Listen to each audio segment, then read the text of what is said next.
ಬೆಳಗಾವಿ ರಾಜಕಾರಣದಲ್ಲಿ ಹೊಸ ರಾಜಕೀಯ ಸಮೀಕರಣವಾಗ್ತಾ ಇದೆ. ಆವತ್ತು ವೈರಿಗಳು, ಇವತ್ತು ಸಹಕಾರ ಕ್ಷೇತ್ರದಲ್ಲಿ ಮಿತ್ರರು. ಅಣ್ಣಾ ಸಾಹೇಬ್ ಜೊಲ್ಲೆ ಬೆನ್ನಿಗೆ ನಿಂತಂತ ಜಾರಕಿಹೊಳಿ ಬ್ರದರ್ಸ್. ಡಿಸಿಸಿ ಬ್ಯಾಂಕ್ ನಿರ್ದೇಶಕರ ಚುನಾವಣೆಯಲ್ಲಿ ಜೊಲ್ಲೆಯನ್ನ ಗೆಲ್ಲಿಸೋದಕ್ಕೆ ಪಣ ತೊಟ್ಟಿದ್ದಾರೆ. ಅವತ್ತು ಸೋಲಿಸಿದ ಅಭ್ಯರ್ಥಿಯನ್ನೇ ಇವತ್ತು ಗೆಲ್ಲಿಸೋದಕ್ಕೆ ಪಣ ತೊಟ್ಟಿರೋದು. ಜೊಲ್ಲೆ ದಂಪತಿ ಜೊತೆಗೆ ವೇದಿಕೆಯನ್ನ ಹಂಚಿಕೊಂಡಂತ ಜಾರಕಿಹೊಳಿ ಬ್ರದರ್ಸ್. ರಾಜಕಾರಣದಲ್ಲಿ ವರ್ಷದ ಹಿಂದೆ ವೈರಿಗಳು, ಈಗ ಸಹಕಾರ ಕ್ಷೇತ್ರದಲ್ಲಿ ಮಿತ್ರರು. ಮಾಜಿ ಸಂಸದ ಅಣ್ಣಾ ಸಾಹೇಬ್ ಜೊಲ್ಲೆ ಬೆನ್ನಿಗೆ ನಿಂತಿದ್ದಾರೆ ಇವತ್ತು ಜಾರಕಿಹೊಳಿ ಬ್ರದರ್ಸ್. ಡಿಸಿಸಿ ಬ್ಯಾಂಕ್ ನಿರ್ದೇಶಕರ ಚುನಾವಣೆಯಲ್ಲಿ ಜೊಲ್ಲೆ ಅವರ ಬೆನ್ನಿಗೆ ನಿಂತಹ ಜಾರಕಿಹೊಳಿ ಬ್ರದರ್ಸ್. ಬಾಲಚಂದ್ರ ಜಾರಕಿಹೊಳಿ ಅವರು, ಅಣ್ಣಾ ಸಾಹೇಬ್ ಜೊಲ್ಲೆ ಅವರು, ಅವ್ರ ಟೀಮ್ ಬಹಳಷ್ಟು ಎಫರ್ಟ್ಸ್ ಮಾಡೋದ್ರಿಂದ ಈ ಹಂತಕ್ಕೆ ಬರ್ಲಿಕ್ಕೆ ಸಾಧ್ಯ ಆಗಿದೆ. ಮತ್ತು ಇತಿಹಾಸದಲ್ಲಿ 9 ಜನ ವಿರೋಧ ಹಾಕಿರೋದು ಒಂದು ಇತಿಹಾಸ. ಸೊ ಇನ್ನು ಕೆಲವು ಚುನಾವಣೆ ಆದರೂ ಕೂಡ ಬಹಳಷ್ಟು ನಮ್ಮ ಗ್ರೂಪ್ನಲ್ಲಿ ಇದ್ದಾರೆ ಅವರು. ಸೊ ಒಟ್ಟಾರೆಯಾಗಿ ಮುಂದೆ ಬ್ಯಾಂಕನ್ನು ಉನ್ನತಿಗೇರಿಸಬೇಕು ಅನ್ನೋದು ಎಲ್ಲರದ್ದು ಗುರಿ ಇದೆ. ಸೊ ಆ ನಿಟ್ಟಿನಲ್ಲಿ ನಾವೆಲ್ಲ ಸಹಕಾರ ಮಾಡ್ತೀವಿ ಅವರಿಗೆ. ಇಲ್ಲ, ಅದ್ರ ಬಗ್ಗೆ ಉತ್ತರ ಕೊಡ್ಲಿಕ್ಕೆ ಆಗಲ್ಲ, ಅದು ನಡೆಸಿದ ಮ್ಯಾಗ ಗೊತ್ತಾಗೋದು. ಈಗ ಹೆಂಗ್ ಗೊತ್ತಾಗೋದ್ರೆ ಗೊಂದಲ ಸಂಬಂಧನೇ ಇವತ್ತು ಇಲ್ಲಿ ಬಂದಿದ್ದೀವಿ, ಜನಕ್ಕೆಲ್ಲ ಹೇಳಿದೀವಿ.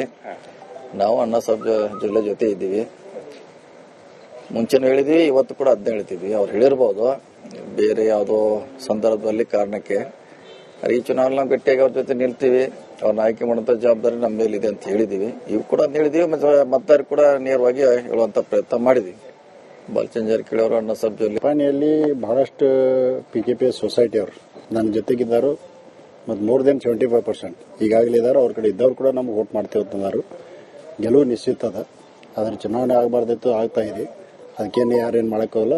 ಇವತ್ತು ಸ್ವತಂತ್ರ ರಾಜ್ಯದಲ್ಲಿ ಯಾರಾದರೂ ನಿಲ್ಬೋದು, ಯಾರಾದರೂ ಆಯ್ಕೆ ಆಗ್ಬೋದು ಈ ಒಂದು ಇದರಲ್ಲಿ. ನೋಡ್ರಿ, ಕ್ಯಾಂಡಿಡೇಟ್ ತಾವಾಗಿ ಅನ್ನೋದಕ್ಕೂ ಮತ್ತು ನಮ್ಮ ಪ್ರತ್ಯಕ್ಷಾತ್ ಇವತ್ತು ಸತೀಶ್ ಜಾರಕಿಹೊಳಿ ಸ್ವತಃ ಹೇಳೋದಕ್ಕೂ ಭಾಳ ಫರ್ಕ್ ಆಗ್ತದೆ. ಅವ್ರ ಹಿಂದ್ಗಡೆ ಯಾರು ಬೇಕಾದ್ ಏನ್ ಬೇಕಾದ್ ಹೇಳ್ಬೋದು, ಆದ್ರೆ ಅವರ ಸ್ವತಃ ಹೇಳಿದ್ದು ಅದ ನಿಶ್ಚಿತ ಆಗ್ತದೆ, ಅದೇ ಖರೆ ಆಗ್ತದೆ. ಅದರಲ್ಲಿ ಎರಡು ಮಾತಿಲ್ಲ. ಅವ್ರು ಏನೋ ಎಲ್ಲರೂ ಮಾತು ಹೇಳ್ಕೊತಾರೆ, ಜಿಲ್ಲೆಯಲ್ಲಿ ಎಲ್ಲರೂ ನಮ್ಗೆ ಸಪೋರ್ಟ್ ಅದ ಅನ್ಕೋತಾರೆ. ಆದ್ರೆ ನೀವು ನೋಡಿರ್ಬೋದು, ಇಲ್ಲೇ ನಮ್ಮ ಜೊತೆಗೆ ಎಲ್ಲರೂ ಅದಾರ. ಯಾರು ವಾಪು ಕಿವಿ ಕೊಡಬಾರ್ದು, ಎಲ್ಲರೂ ನಮ್ಮ ಜೊತೆಗೆ ಇದಾರೆ ಮತ್ತು ಎಲ್ಲರೂ ನಮ್ಮ ಪರವಾಗಿದ್ದಾರೆ. ಆರೋಪ ಮಾಡ್ತಾ ಅದಕ್ಕೆ ಶಕ್ತಿ ಪ್ರದರ್ಶನ ಮಾಡಿ ಅದಕ್ಕಿಲ್ಲ, ಶಕ್ತಿ ಪ್ರದರ್ಶನ ಅಂತಲ್ಲ, ನಾವೆಲ್ಲರೂ ಒಂದಿರಬೇಕಾಗ್ತದೆ. ನಮ್ಮ ಮೆಂಬರ್ಸ್ ಎಲ್ಲ, ನಮ್ಮ ಕಾರ್ಯಕರ್ತರು, ನಮ್ಮ ಲೀಡರ್ಸ್ ಅದಾರು. ಅವರಲ್ಲೇನೆ ಯಾರೇನು ಶಕ್ತಿ ಪ್ರದರ್ಶನ ಮಾಡುವಂತ ಪರಿಸ್ಥಿತಿನೂ ಕೂಡ ಇಲ್ಲ ನಮ್ಮಲ್ಲಿ. ಬೆಳಗಾವಿ ರಾಜಕಾರಣದಲ್ಲಿ ಹೊಸ ರಾಜಕೀಯ ಸಮೀಕರಣವಾಗ್ತಾ ಇದೆ. ಆವತ್ತು ವೈರಿಗಳು, ಇವತ್ತು ಸಹಕಾರ ಕ್ಷೇತ್ರದಲ್ಲಿ ಮಿತ್ರರು. ಅಣ್ಣಾ ಸಾಹೇಬ್ ಜೊಲ್ಲೆ ಬೆನ್ನಿಗೆ ನಿಂತಂತ ಜಾರಕಿಹೊಳಿ ಬ್ರದರ್ಸ್. ಡಿಸಿಸಿ ಬ್ಯಾಂಕ್ ನಿರ್ದೇಶಕರ ಚುನಾವಣೆಯಲ್ಲಿ ಜೊಲ್ಲೆಯನ್ನ ಗೆಲ್ಲಿಸೋದಕ್ಕೆ ಪಣ ತೊಟ್ಟಿದ್ದಾರೆ. ಅವತ್ತು ಸೋಲಿಸಿದ ಅಭ್ಯರ್ಥಿಯನ್ನೇ ಇವತ್ತು ಗೆಲ್ಲಿಸೋದಕ್ಕೆ ಪಣ ತೊಟ್ಟಿರೋದು. ಜೊಲ್ಲೆ ದಂಪತಿ ಜೊತೆಗೆ ವೇದಿಕೆಯನ್ನ ಹಂಚಿಕೊಂಡಂತ ಜಾರಕಿಹೊಳಿ ಬ್ರದರ್ಸ್. ರಾಜಕಾರಣದಲ್ಲಿ ವರ್ಷದ ಹಿಂದೆ ವೈರಿಗಳು, ಈಗ ಸಹಕಾರ ಕ್ಷೇತ್ರದಲ್ಲಿ ಮಿತ್ರರು. ಮಾಜಿ ಸಂಸದ ಅಣ್ಣಾ ಸಾಹೇಬ್ ಜೊಲ್ಲೆ ಬೆನ್ನಿಗೆ ನಿಂತಿದ್ದಾರೆ ಇವತ್ತು ಜಾರಕಿಹೊಳಿ ಬ್ರದರ್ಸ್. ಡಿಸಿಸಿ ಬ್ಯಾಂಕ್ ನಿರ್ದೇಶಕರ ಚುನಾವಣೆಯಲ್ಲಿ ಜೊಲ್ಲೆ ಅವರ ಬೆನ್ನಿಗೆ ನಿಂತಹ ಜಾರಕಿಹೊಳಿ ಬ್ರದರ್ಸ್. ಬಾಲಚಂದ್ರ ಜಾರಕಿಹೊಳಿ ಅವರು, ಅಣ್ಣಾ ಸಾಹೇಬ್ ಜೊಲ್ಲೆ ಅವರು, ಅವ್ರ ಟೀಮ್ ಬಹಳಷ್ಟು ಎಫರ್ಟ್ಸ್ ಮಾಡೋದ್ರಿಂದ ಈ ಹಂತಕ್ಕೆ ಬರ್ಲಿಕ್ಕೆ ಸಾಧ್ಯ ಆಗಿದೆ. ಮತ್ತು ಇತಿಹಾಸದಲ್ಲಿ 9 ಜನ ವಿರೋಧ ಹಾಕಿರೋದು ಒಂದು ಇತಿಹಾಸ. ಸೊ ಇನ್ನು ಕೆಲವು ಚುನಾವಣೆ ಆದರೂ ಕೂಡ ಬಹಳಷ್ಟು ನಮ್ಮ ಗ್ರೂಪ್ನಲ್ಲಿ ಇದ್ದಾರೆ ಅವರು. ಸೊ ಒಟ್ಟಾರೆಯಾಗಿ ಮುಂದೆ ಬ್ಯಾಂಕನ್ನು ಉನ್ನತಿಗೇರಿಸಬೇಕು ಅನ್ನೋದು ಎಲ್ಲರದ್ದು ಗುರಿ ಇದೆ. ಸೊ ಆ ನಿಟ್ಟಿನಲ್ಲಿ ನಾವೆಲ್ಲ ಸಹಕಾರ ಮಾಡ್ತೀವಿ ಅವರಿಗೆ. ಇಲ್ಲ, ಅದ್ರ ಬಗ್ಗೆ ಉತ್ತರ ಕೊಡ್ಲಿಕ್ಕೆ ಆಗಲ್ಲ, ಅದು ನಡೆಸಿದ ಮ್ಯಾಗ ಗೊತ್ತಾಗೋದು. ಈಗ ಹೆಂಗ್ ಗೊತ್ತಾಗೋದ್ರೆ ಗೊಂದಲ ಸಂಬಂಧನೇ ಇವತ್ತು ಇಲ್ಲಿ ಬಂದಿದ್ದೀವಿ, ಜನಕ್ಕೆಲ್ಲ ಹೇಳಿದೀವಿ. ನಾವು ಅಣ್ಣಾ ಸಾಹೇಬ್ ಜೊಲ್ಲೆ ಜೊತೆ ಇದ್ದೀವಿ, ಮುಂಚೆನೂ ಹೇಳಿದ್ವಿ, ಇವತ್ತು ಕೂಡ ಅದನ್ನ ಹೇಳ್ತಿದ್ವಿ. ಅವ್ರು ಹೇಳಿರ್ಬೋದು ಬೇರೆ ಯಾವುದೋ ಸಂದರ್ಭದಲ್ಲಿ ಕಾರಣಕ್ಕೆ. ಈ ಚುನಾವಣೆ ನಾವು ಗಟ್ಟಿಯಾಗಿ ಅವ್ರ ಜೊತೆ ನಿಲ್ತೀವಿ, ಅವ್ರನ್ನ ಆಯ್ಕೆ ಮಾಡುವಂತ ಜವಾಬ್ದಾರಿ ನಮ್ಮ ಮೇಲಿದೆ ಅಂತ ಹೇಳಿದೀವಿ. ಇವು ಕೂಡ ಅದನ್ನ ಹೇಳಿದೀವಿ, ಮತದಾರ ಕೂಡ ನೇರವಾಗಿ ಹೇಳುವಂತ ಪ್ರಯತ್ನ ಮಾಡಿದೀವಿ. ಬಾಲಚಂದ್ರ ಜಾರಕಿಹೊಳಿ ಅವರು, ಅಣ್ಣಾ ಸಾಹೇಬ್ ಜೊಲ್ಲೆ ಪಾನಿಯಲ್ಲಿ ಬಹಳಷ್ಟು PKP ಸೊಸೈಟಿ ಅವರು ನನ್ನ ಜೊತೆಗಿದ್ದಾರೆ ಮತ್ತು ಮೋರ್ ದೆನ್ 75% ಈಗಾಗಲೇ ಇದ್ದಾರೆ. ಅವ್ರ ಕಡೆ ಇದ್ದವ್ರು ಕೂಡ ನಮ್ಗೆ ವೋಟ್ ಮಾಡ್ತೇವೆ ಅಂತಂದರು. ಗೆಲುವು ನಿಶ್ಚಿತ ಅದ. ಅದ್ರ ಚುನಾವಣೆ ಆಗಬಾರ್ದಿತ್ತು, ಆಗ್ತಾ ಇದೆ. ಅದಕ್ಕೇನು ಯಾರೇನು ಮಾಡೋಕ್ಕಾಗಲ್ಲ. ಇವತ್ತು ಸ್ವತಂತ್ರ ರಾಜ್ಯದಲ್ಲಿ ಯಾರಾದರೂ ನಿಲ್ಬೋದು, ಯಾರಾದರೂ ಆಯ್ಕೆ ಆಗ್ಬೋದು ಈ ಒಂದು ಇದರಲ್ಲಿ. ನೋಡ್ರಿ, ಕ್ಯಾಂಡಿಡೇಟ್ ತಾವಾಗಿ ಅನ್ನೋದಕ್ಕೂ ಮತ್ತು ನಮ್ಮ ಪ್ರತ್ಯಕ್ಷಾತ್ ಇವತ್ತು ಸತೀಶ್ ಜಾರಕಿಹೊಳಿ ಸ್ವತಃ ಹೇಳೋದಕ್ಕೂ ಬಹಳ ಫರ್ಕ್ ಆಗ್ತದೆ. ಅವ್ರ ಹಿಂದ್ಗಡೆ ಯಾರು ಬೇಕಾದ್ ಏನ್ ಬೇಕಾದ್ ಹೇಳ್ಬೋದು, ಆದ್ರೆ ಅವರ ಸ್ವತಃ ಹೇಳಿದ್ದು ಅದ ನಿಶ್ಚಿತ ಆಗ್ತದೆ, ಅದೇ ಖರೆ ಆಗ್ತದೆ. ಅದರಲ್ಲಿ ಎರಡು ಮಾತಿಲ್ಲ. ಅವ್ರು ಏನೋ ಎಲ್ಲರೂ ಮಾತು ಹೇಳ್ಕೊತಾರೆ, ಜಿಲ್ಲೆಯಲ್ಲಿ ಎಲ್ಲರೂ ನಮ್ಗೆ ಸಪೋರ್ಟ್ ಅದ ಅನ್ಕೋತಾರೆ. ಆದ್ರೆ ನೀವು ನೋಡಿರ್ಬೋದು, ಇಲ್ಲೇ ನಮ್ಮ ಜೊತೆಗೆ ಎಲ್ಲರೂ ಅದಾರ, ಯಾರು ಕಿವಿ ಕೊಡಬಾರ್ದು, ಎಲ್ಲರೂ ನಮ್ಮ ಜೊತೆಗೆ ಇದಾರೆ ಮತ್ತು ಎಲ್ಲರೂ ನಮ್ಮ ಪರವಾಗಿದ್ದಾರೆ. ಎಂತ ಆರೋಪ ಮಾಡ್ತಾ ಅದಕ್ಕೆ ಶಕ್ತಿ ಪ್ರದರ್ಶನ ಮಾಡಿ ಅದಕ್ಕಿಂತ ಶಕ್ತಿ ಪ್ರದರ್ಶನ ಅಂತಲ್ಲ, ನಾವೆಲ್ಲರೂ ಒಂದಿರಬೇಕಾಗ್ತದೆ. ನಮ್ಮ ಮೆಂಬರ್ಸ್ ಎಲ್ಲ, ನಮ್ಮ ಕಾರ್ಯಕರ್ತರು, ನಮ್ಮ ಲೀಡರ್ಸ್ ಅದಾರು, ಅವರಲ್ಲೇನೆ ಯಾರೇನು ಶಕ್ತಿ ಪ್ರದರ್ಶನ ಮಾಡುವಂತ ಪರಿಸ್ಥಿತಿನೂ ಕೂಡ ಇಲ್ಲ ನಮ್ಮಲ್ಲಿ. ಬೆಳಗಾವಿ ರಾಜಕಾರಣದಲ್ಲಿ ಹೊಸ ರಾಜಕೀಯ ಸಮೀಕರಣವಾಗ್ತಾ ಇದೆ. ಆವತ್ತು ವೈರಿಗಳು, ಇವತ್ತು ಸಹಕಾರ ಕ್ಷೇತ್ರದಲ್ಲಿ ಮಿತ್ರರು. ಅಣ್ಣಾ ಸಾಹೇಬ್ ಜೊಲ್ಲೆ ಬೆನ್ನಿಗೆ ನಿಂತಂತ ಜಾರಕಿಹೊಳಿ ಬ್ರದರ್. ಡಿಸಿಸಿ ಬ್ಯಾಂಕ್ ನಿರ್ದೇಶಕರ ಚುನಾವಣೆಯಲ್ಲಿ ಜೊಲ್ಲೆಯನ್ನ ಗೆಲ್ಲಿಸೋದಕ್ಕೆ ಪಣ ತೊಟ್ಟಿದ್ದಾರೆ. ಅವತ್ತು ಸೋಲಿಸಿದ ಅಭ್ಯರ್ಥಿಯನ್ನೇ ಇವತ್ತು ಗೆಲ್ಲಿಸೋದಕ್ಕೆ ಪಣ ತೊಟ್ಟಿರೋದು. ಜೊಲ್ಲೆ ದಂಪತಿ ಜೊತೆಗೆ ವೇದಿಕೆಯನ್ನ ಹಂಚಿಕೊಂಡಂತ ಜಾರಕಿಹೊಳಿ ಬ್ರದರ್.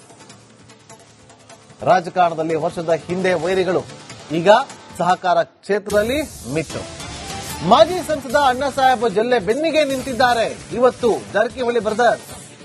ಡಿಸಿಸಿ ಬ್ಯಾಂಕ್ ನಿರ್ದೇಶಕರ ಚುನಾವಣೆಯಲ್ಲಿ ಜೊಲ್ಲೆ ಅವರ ಬೆನ್ನಿಗೆ ನಿಂತಹ ಜಾರಕಿಹೊಳಿ ಬ್ರದರ್. ಬಾಲಚಂದ್ರ ಜಾರಕಿಹೊಳಿ ಅವರು, ಅಣ್ಣಾ ಸಾಹೇಬ್ ಜೊಲ್ಲೆ ಅವರು, ಅವ್ರ ಟೀಮ್ ಬಹಳಷ್ಟು ಎಫರ್ಟ್ಸ್ ಮಾಡೋದ್ರಿಂದ ಈ ಹಂತಕ್ಕೆ ಬರ್ಲಿಕ್ಕೆ ಸಾಧ್ಯ ಆಗಿದೆ. ಮತ್ತೆ ಇತಿಹಾಸದಲ್ಲಿ 9 ಜನ ವಿರೋಧ ಹಾಕಿರೋದು ಒಂದು ಇತಿಹಾಸ. ಸೊ ಇನ್ನು ಕೆಲವು ಚುನಾವಣೆ ಆದರೂ ಕೂಡ ಬಹಳಷ್ಟು ನಮ್ಮ ಗ್ರೂಪ್ನಲ್ಲಿ ಇದ್ದಾರೆ ಅವರು. ಸೊ ಒಟ್ಟಾರೆಯಾಗಿ ಮುಂದೆ ಬ್ಯಾಂಕನ್ನ ಉನ್ನತಿಗೇರಿಸಬೇಕು ಅನ್ನೋದು ಎಲ್ಲರದ್ದು ಗುರಿ ಇದೆ. ಸೊ ಆ ನಿಟ್ಟಿನಲ್ಲಿ ನಾವೆಲ್ಲ ಸಹಕಾರ ಮಾಡ್ತೀವಿ ಅವರಿಗೆ. ಇಲ್ಲ, ಅದ್ರ ಬಗ್ಗೆ ಉತ್ತರ ಕೊಡ್ಲಿಕ್ಕೆ ಆಗಲ್ಲ, ಅದು ನಡೆಸಿದ ಮ್ಯಾಗ ಗೊತ್ತಾಗೋದು. ಈಗ ಹೆಂಗ್ ಗೊತ್ತಾಗೋದ್ರೆ ಗೊಂದಲ ಸಂಬಂಧನೇ ಇವತ್ತು ಇಲ್ಲಿ ಬಂದಿದ್ದೀವಿ, ಜನಕ್ಕೆಲ್ಲ ಹೇಳಿದೀವಿ. ನಾವು ಅಣ್ಣಾ ಸಾಹೇಬ್ ಜೊಲ್ಲೆ ಜೊತೆ ಇದ್ದೀವಿ, ಮುಂಚೆನೂ ಹೇಳಿದೀವಿ, ಇವತ್ತು ಕೂಡ ಅದನ್ನ ಹೇಳ್ತೀವಿ. ಅವ್ರು ಹೇಳಿರ್ಬೋದು ಬೇರೆ ಯಾವುದೋ ಸಂದರ್ಭದಲ್ಲಿ ಕಾರಣಕ್ಕೆ. ಈ ಚುನಾವಣೆ ನಾವು ಗಟ್ಟಿಯಾಗಿ ಅವ್ರ ಜೊತೆ ನಿಲ್ತೀವಿ, ಅವ್ರನ್ನ ಆಯ್ಕೆ ಮಾಡುವಂತ ಜವಾಬ್ದಾರಿ ನಮ್ಮ ಮೇಲಿದೆ ಅಂತ ಹೇಳಿದೀವಿ. ಇವು ಕೂಡ ಹೇಳಿದೀವಿ, ಮತದಾರರು ಕೂಡ ನೇರವಾಗಿ ಹೇಳುವಂತ ಪ್ರಯತ್ನ ಮಾಡಿದೀವಿ. ಬಾಲಚಂದ್ರ ಜಾರಕಿಹೊಳಿ ಅವರು, ಅಣ್ಣಾ ಸಾಹೇಬ್ ಜೊಲ್ಲೆ ಪಾನಿಯಲ್ಲಿ ಬಹಳಷ್ಟು PKP ಸೊಸೈಟಿ ಅವರು ನನ್ನ ಜೊತೆಗಿದ್ದಾರೆ ಮತ್ತು ಮೋರ್ ದೆನ್ 75% ಈಗಾಗಲೇ ಇದ್ದಾರೆ. ಅವ್ರ ಕಡೆ ಇದ್ದವ್ರು ಕೂಡ ನಮ್ಗೆ ವೋಟ್ ಮಾಡ್ತೇವೆ ಅಂತಂದರು. ಗೆಲುವು ನಿಶ್ಚಿತ ಅದ. ಅದ್ರ ಚುನಾವಣೆ ಆಗಬಾರ್ದಿತ್ತು, ಆಗ್ತಾ ಇದೆ. ಅದಕ್ಕೇನು ಯಾರೇನು ಮಾಡೋಕ್ಕಾಗಲ್ಲ. ಇವತ್ತು ಸ್ವತಂತ್ರ ರಾಜ್ಯದಲ್ಲಿ ಯಾರಾದರೂ ನಿಲ್ಲಬಹುದು, ಯಾರಾದರೂ ಆಯ್ಕೆ ಆಗ್ಬೋದು ಈ ಒಂದಿದ್ರಲ್ಲಿ. ನೋಡ್ರಿ, ಕ್ಯಾಂಡಿಡೇಟ್ ತಾವಾಗಿ ಅನ್ನೋದಕ್ಕೂ ಮತ್ತು ನಮ್ಮ ಪ್ರತ್ಯಕ್ಷಾತ್ ಇವತ್ತು ಸತೀಶ್ ಜಾರಕಿಹೊಳಿ ಸ್ವತಃ ಹೇಳೋದಕ್ಕೂ ಬಹಳ ಫರ್ಕ್ ಆಗ್ತದೆ. ಅವ್ರ ಹಿಂದ್ಗಡೆ ಯಾರು ಬೇಕಾದ್ ಏನ್ ಬೇಕಾದ್ ಹೇಳ್ಬೋದು, ಆದ್ರೆ ಅವರ ಸ್ವತಃ ಹೇಳಿದ್ದು ಅದ ನಿಶ್ಚಿತ ಆಗ್ತದೆ, ಅದೇ ಖರೆ ಆಗ್ತದೆ. ಅದರಲ್ಲಿ ಎರಡು ಮಾತಿಲ್ಲ. ಅವ್ರು ಏನೋ ಎಲ್ಲರೂ ಮಾತು ಹೇಳ್ಕೊತಾರೆ, ಜಿಲ್ಲೆಯಲ್ಲಿ ಎಲ್ಲರೂ ನಮ್ಗೆ ಸಪೋರ್ಟ್ ಅದ ಅನ್ಕೋತಾರೆ. ಆದ್ರೆ ನೀವು ನೋಡಿರ್ಬೋದು, ಇಲ್ಲೇ ನಮ್ಮ ಜೊತೆಗೆ ಎಲ್ಲರೂ ಅದಾರ, ಯಾರು ಕಿವಿ ಕೊಡಬಾರ್ದು, ಎಲ್ಲರೂ ನಮ್ಮ ಜೊತೆಗೆ ಇದಾರೆ ಮತ್ತು ಎಲ್ಲರೂ ನಮ್ಮ ಪರವಾಗಿದ್ದಾರೆ. ಎಂತ ಆರೋಪ ಮಾಡ್ತಾ ಅದಕ್ಕೆ ಶಕ್ತಿ ಪ್ರದರ್ಶನ ಮಾಡಿ ಅದಕ್ಕಿಂತ ಶಕ್ತಿ ಪ್ರದರ್ಶನ ಅಂತಲ್ಲ, ನಾವೆಲ್ಲರೂ ಒಂದಿರಬೇಕಾಗ್ತದೆ. ನಮ್ಮ ಮೆಂಬರ್ಸ್ ಎಲ್ಲ, ನಮ್ಮ ಕಾರ್ಯಕರ್ತರು, ನಮ್ಮ ಲೀಡರ್ಸ್ ಅದಾರು, ಅವರಲ್ಲೇನೆ ಯಾರೇನು ಶಕ್ತಿ ಪ್ರದರ್ಶನ ಮಾಡುವಂತ ಪರಿಸ್ಥಿತಿನೂ ಕೂಡ ಇಲ್ಲ ನಮ್ಮಲ್ಲಿ.